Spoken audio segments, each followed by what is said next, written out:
Those doses desperately needed right now. COVID-19 deaths and hospitalizations are shattering records in California.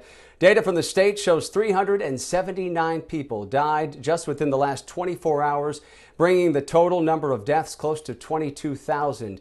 There are over 1.7 million cases of coronavirus reported in our state since the beginning of the pandemic, including more than 52,000 cases since yesterday and a record 16,426 people hospitalized with COVID. Much like in the spring, the spread is worse in Southern California than it is here in the Bay Area. Still today, San Francisco decided to implement new travel and quarantine restrictions for people visiting or returning to the city. Christian Captain joining us now with more on these restrictions. Christian? Yeah, the city wasting no time putting those restrictions in place starting tomorrow. The city saying it's already struggling with its COVID numbers and it doesn't want to introduce new cases from the outside.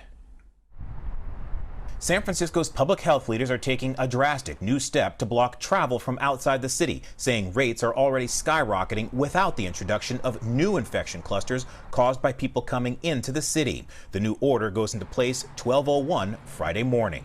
The travel order will require anyone traveling, moving, or returning to San Francisco from outside the 10-county Bay Area to quarantine for 10 days.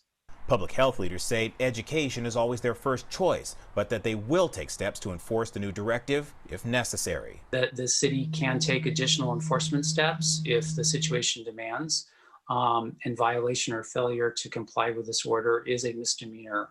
County health officials taking these steps as infection and hospitalization rates continue to rise, but at a slower rate than elsewhere in the state where rates are surging. In Los Angeles, for example, Johns Hopkins University notes that since the pandemic started, the county has had 5,600 cases.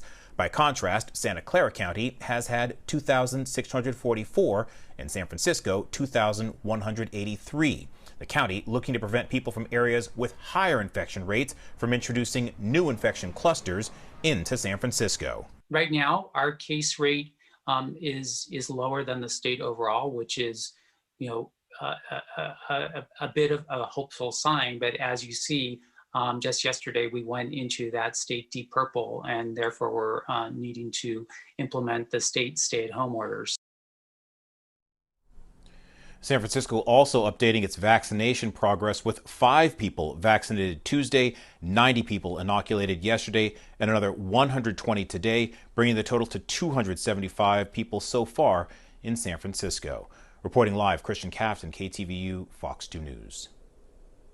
All right, Christian, thank you.